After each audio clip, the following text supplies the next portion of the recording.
So at the end of the day, it is close but no cigar for the Pittsburgh Steelers. They fall 31 to 33 to the Cincinnati Bengals in Cincinnati on Thursday Night Football in a game that in the Tomlin era, and especially in the post-Ben Tomlin era, continues to feel more and more common because it's a story of missed opportunities in this game. This is a game that the Pittsburgh Steelers should have won, but ultimately it is us shooting ourselves in the foot. It is us being unable to execute, particularly when it matters.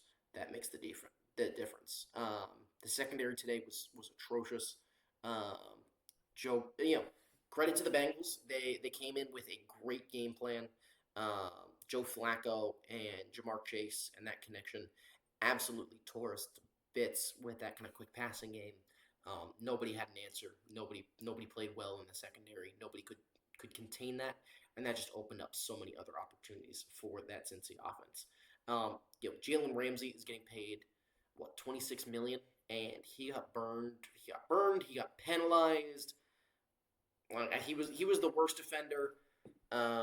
Joey Porter Jr. didn't have the greatest game. Even he had a marginally better game, but I think we had him locking up T. Higgins for most of the game, which is why T. Higgins was marginally quieter.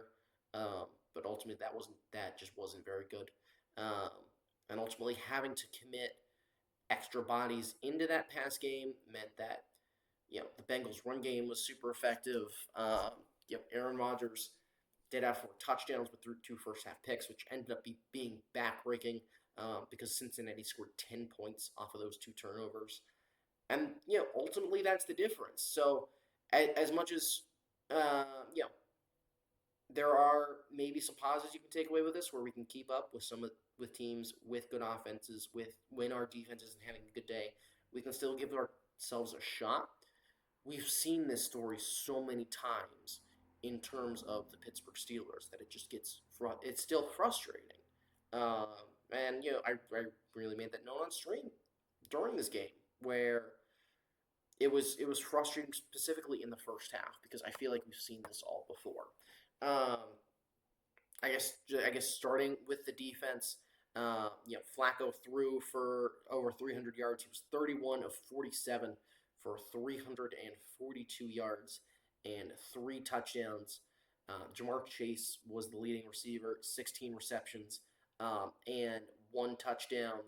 16 for 161, apologies, and 1 touchdown. T. Higgins, 6 catches for 96 yards, and it was really that 1-2 punch was the main thing.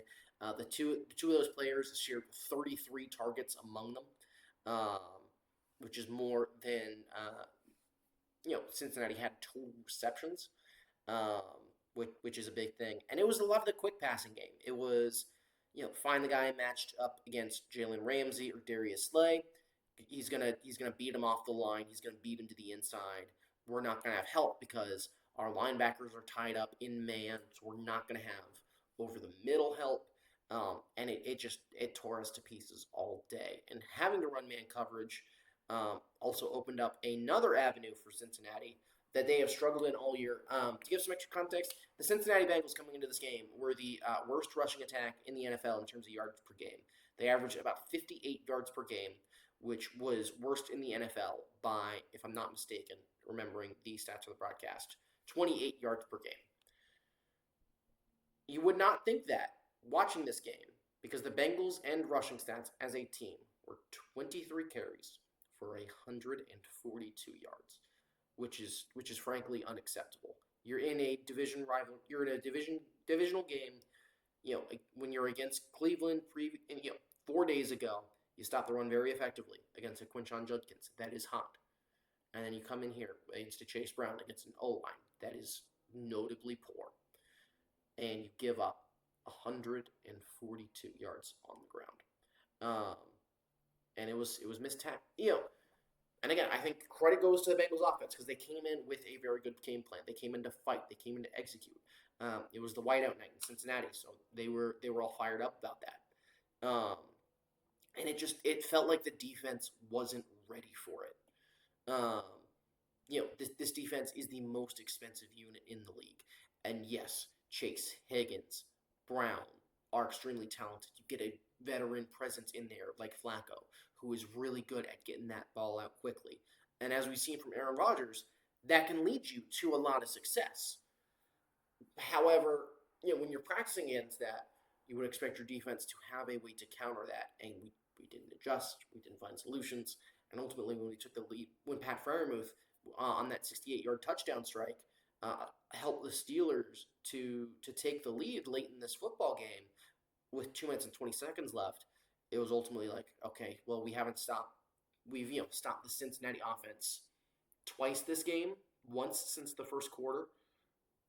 How much faith do we have that they can do it again? Um, and ultimately, Steelers were unable to get it done on defense. And then that quick passing attack was really just able to neuter our pass rush. Joe Flacco was able to end his drop back, was able to take really just one hitch and be able to fire that ball out. Again, Jamar Chase open just all night long, all over the field, um, and it was rough. T.J. Watt, I believe, ended with a full sack. Um, I'm trying to remember. Yeah, Cam Hayward got a half sack. T.J. Watt only ended with a half sack. He should have gotten two half sacks in there. And Keanu Benton also got credited with a full sack. But that was it on the night. Flacco really wasn't pressured. ESPN is only showing us as, I think, that's passes deflected. They're not showing pressures here. But Flacco really wasn't pressured the whole night. We had a sack on the opening drive, and I don't think we touched Flacco again until late in the third quarter. It was not good on all fronts. And again, Bengals offense, they came to play. I think if you're looking at one person to blame more than anybody else, it is Jalen Ramsey. We brought you in to be a corner CB2, and you couldn't cover a wet paper towel with your body if you were standing 2 inches from it tonight. Like you just got torched all game. And when we get later into the season, when we face teams, there's the Chiefs. We play the Packers next. The Chargers.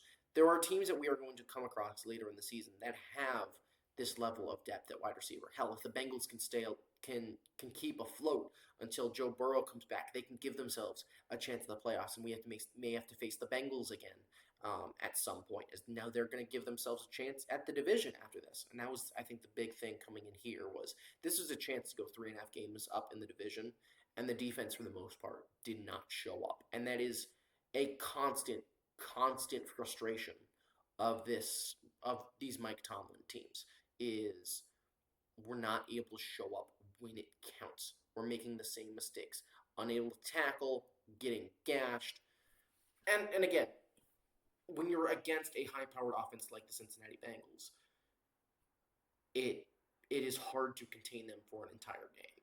But when you're spending this much money on a defense and it is the same mistakes every year, then at some point you have to question the head coach because we've seen a number of defensive coordinators, but since Dick LeBeau has left this franchise, we have made the same mistakes. We have played down to opponents. We let opponents stay in it, and ultimately that's where we lose games. It's because we're not coming out ready to play early. So even if we get a chance to win at the end of the game, we come close, but close doesn't matter in the NFL. What matters is wins and losses. What matters is Super Bowls, especially if you're the Pittsburgh Steelers. And eventually, there has to be a point where enough of the fan base starts to question Mike Tomlin's ability at coaching this defense. Because this is Mike Tomlin's defense. This is not Terrell Austin's defense. This is Mike Tomlin's defense. And that is what we have to consider. On the offensive side of the ball, it really was a tale of two halves. The first drive was very promising, marched right down the field on the opening drive of the game, and was able to score a touchdown with Jonnu Smith, supplemented a lot by a big throw and catch down the sideline to DK Metcalf, and then some nice runs in there. Aaron Rodgers was able to do a nice job on the touchdown pass, kind of extending the play. But then for the rest of the first half, the offense really became anemic. Picked up a field goal on drive number 3 to go up 10-0. after forcing 2 punts from the Bengals in the early phases. Uh, but from there, it just started to go bad. We abandoned the run really quickly. We started to throw the ball a lot more when we got especially on the field goal drive, which unfortunately stalled out because we got a false start penalty on a 4th and 1 that we had converted by virtue of Darnell Washington shoving Connor Hayward forward. Um, we're like, throughout a good chunk of that drive, we're like, hey, let's bring on Spencer Anderson, let's bring on Broderick Jones, and we're just going to give the ball to Jalen Warren, and he's going to be able to rumble because we have 7 offensive linemen on the field, and Cincinnati's not going to be able to get any penetration there. And for some reason, after that point, we just avo- you know got away from that until getting into the third quarter. Jalen Moore on the ground though, 16 carries for 127 yards, had a long of 37.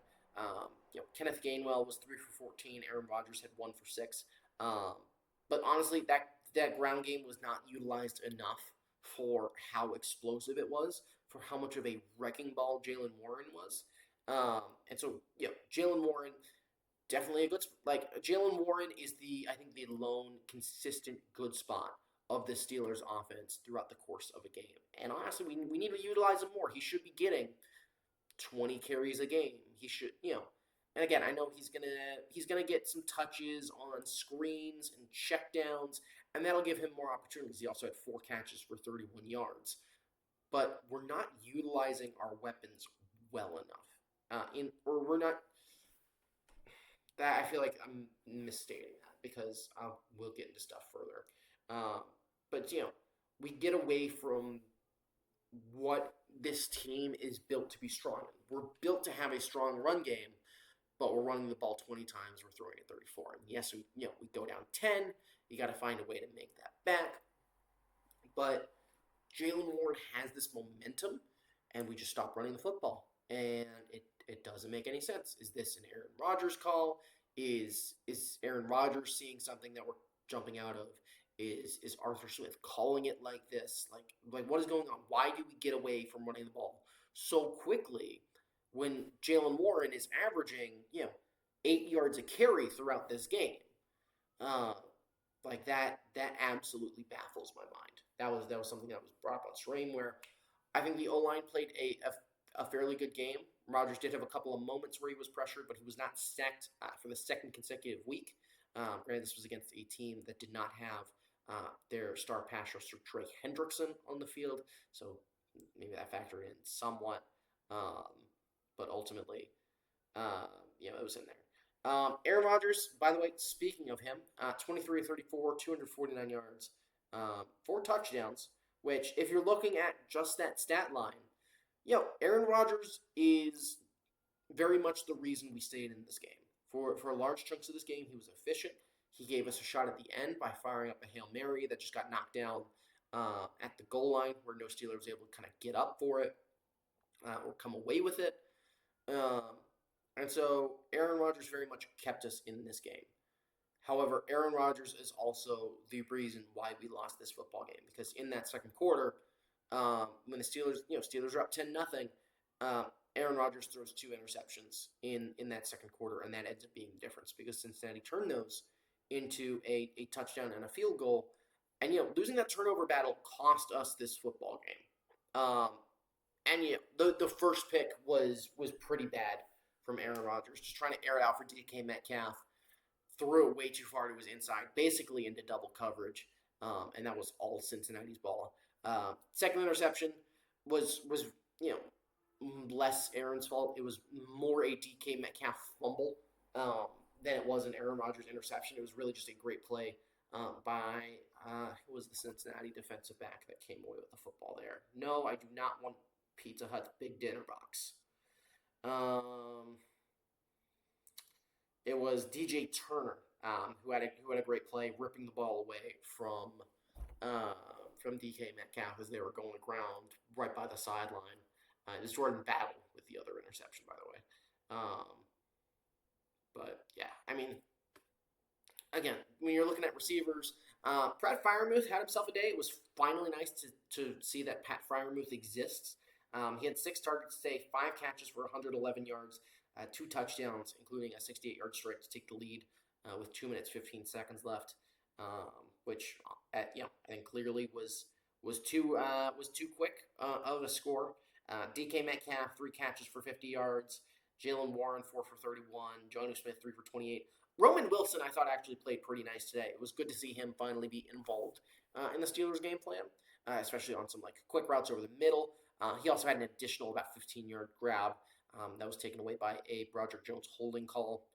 But ultimately, the story of this game is missed opportunities.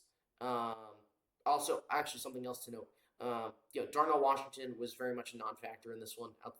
In the running game, sorry, that's a bit of a lie. Darnell Washington was very good in the run game, but whereas against the Cleveland Browns, he was very much a factor. Today, he was very much not a factor. 3 receptions, 2 yards, did have a touchdown. Of course, one of those passes was for a loss of, I think, 8.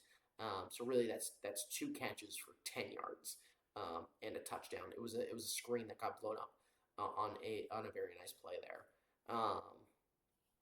But it's missed opportunities today for the Steelers, and in a division where you have all of your rivals struggling, it is very important to make games like this count when you have all the momentum.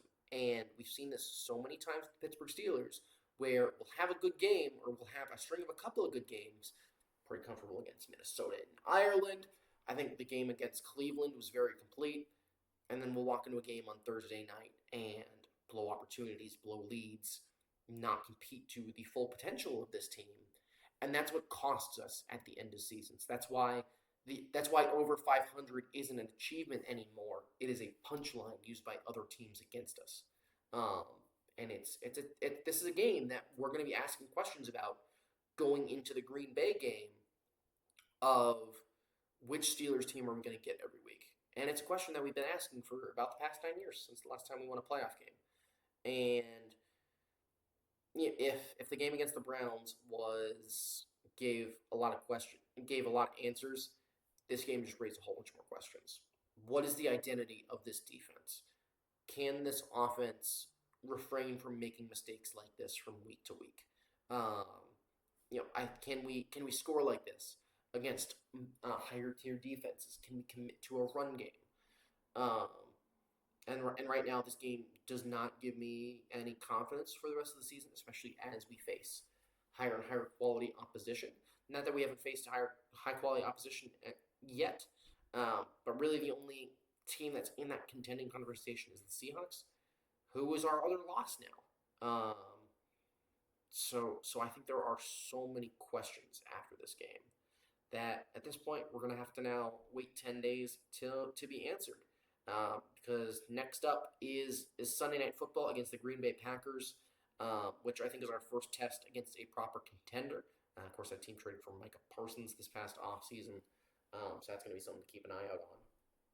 But, yeah, I mean, again, it's just so many missed chances. And while I think we can take solace in the fact that in the end we gave ourselves an opportunity, that can't be good enough against struggling football teams. And I think especially with that defense, you need to ask yourself questions specifically about stopping the run, because it's very Jekyll and Hyde on that front, and that has got to change. But anyways, going to be live again on Monday for another stream then. What's on Monday Night Football this week? Let's find out. Monday Night Football is... I'll probably be doing Bucks Lions on that one. So definitely be sure to tune in for that. It's going to be 7 Eastern for that stream on Monday. I might put out something else at some other point this week. But until next time, thank you for dropping by, and I will see you later. Have a good one.